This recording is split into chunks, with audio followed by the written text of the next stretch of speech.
Shalom saudara yang kekasih dalam Tuhan. Shalom. Saat ini kami akan membahas makna di balik perjamuan kudus. Sebelumnya mari kita satu dalam doa.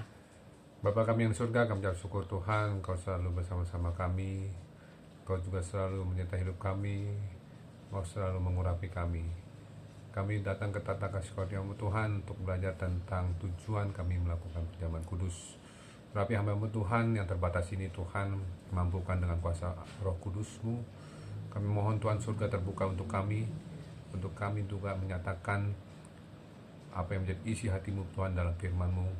Urapi Tuhan kami Tuhan yang menyampaikan dan juga yang mendengarkan pesan-pesan dari firman-Mu. Dalam nama Tuhan Yesus, haleluya, amin.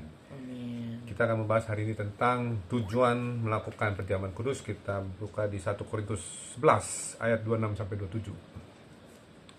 1 Korintus 11, 26, 27. Sebab setiap kali kamu makan roti ini dan minum cawan ini, kamu memberitakan kematian Tuhan sampai ia datang.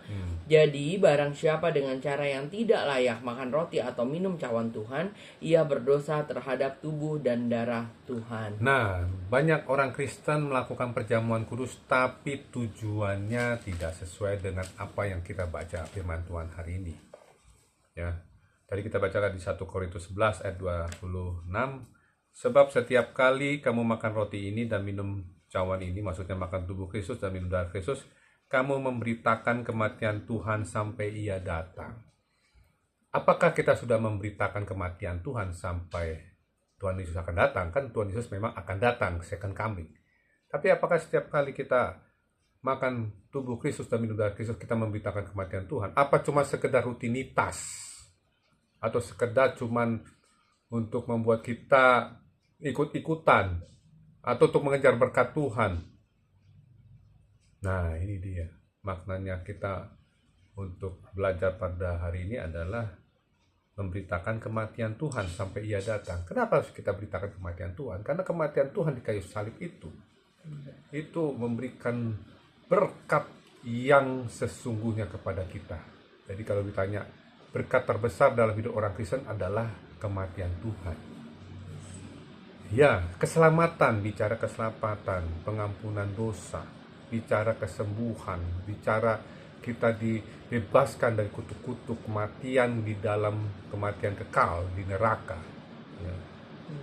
Karena kematian Tuhan itu membuat anak-anak Tuhan yang harusnya dihukum, ya, ditanggung oleh Tuhan di atas kayu salib. Dan dia bangkit pada hari ketiga, artinya dia menyatakan kemenangannya, bahwa semua dosa kita sudah selesai, semua masalah kita sudah selesai, semua kutuk-kutuk kita sudah selesai. Jadi memberitakan kematian Tuhan ini harus dilakukan kalau kita melakukan perjamuan kudus, ya, makan tubuh Kristus minum darah Kristus. Kenapa? Karena kalau kita nggak memberitakan kematian Tuhan, berarti di ayat 27, barang siapa dengan cara tidak layak makan roti dan minum cawan Tuhan, ia berdosa terhadap tubuh dan darah Tuhan. Jadi kalau kita tidak memberitakan kematian Tuhan, kita berdosa. Artinya apa? Karena perintahnya itu demikian, makan tubuh Kristus, minum darah Kristus, itu memberitakan kematian Tuhan.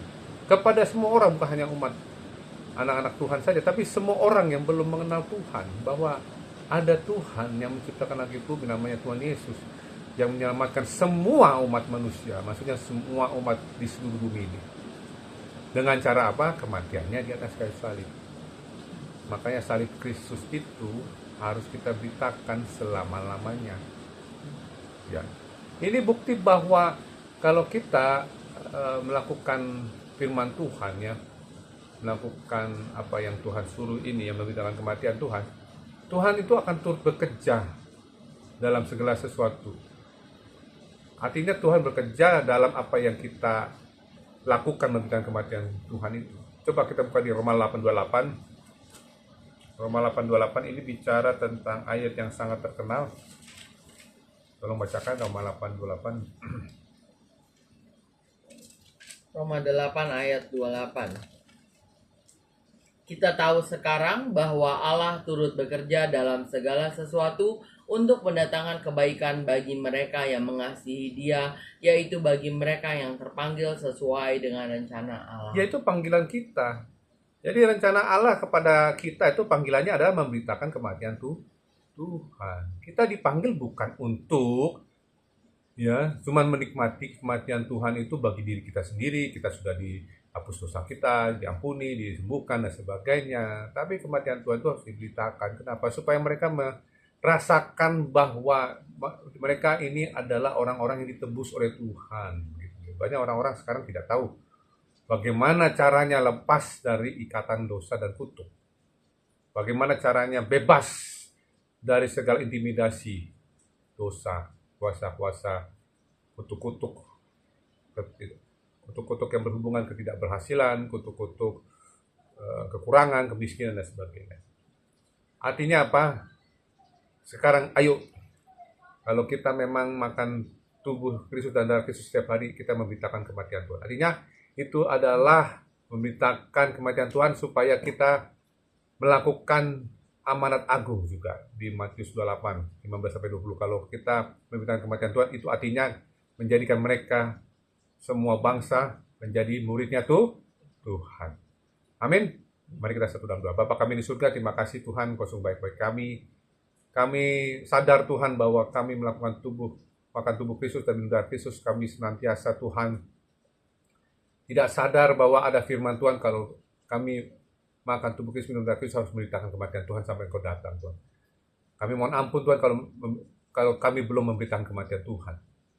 Sehingga kami layak Tuhan untuk makan tubuh-Mu dan minum darah-Mu kalau kami Tuhan mau melakukan apa yang Kau perintahkan Tuhan.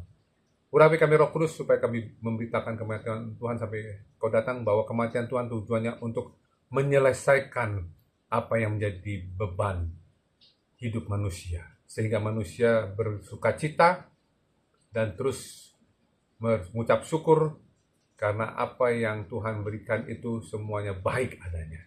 Terima kasih Tuhan, Engkau telah mati bagi kami, untuk kami juga terus memberitakan kematian-Mu Tuhan, dan Engkau sudah bangkit dari kematian pada hari ketiga, artinya Engkau sudah menyediakan segala sesuatu yang baik, karena segala kuasa di bumi dan di surga sudah Engkau pegang Tuhan.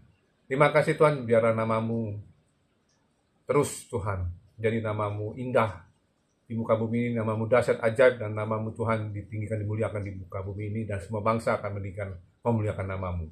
Biarlah kami bersama-sama, semua bangsa, semua suku bangsa, bahasa, suku-suku dimanapun, memuliakan, meninggikan nama-Mu yang kudus Tuhan. Di dalam nama Tuhan Yesus, haleluya, amin. Terima kasih Tuhan Yesus Kristus memberkati. Shalom.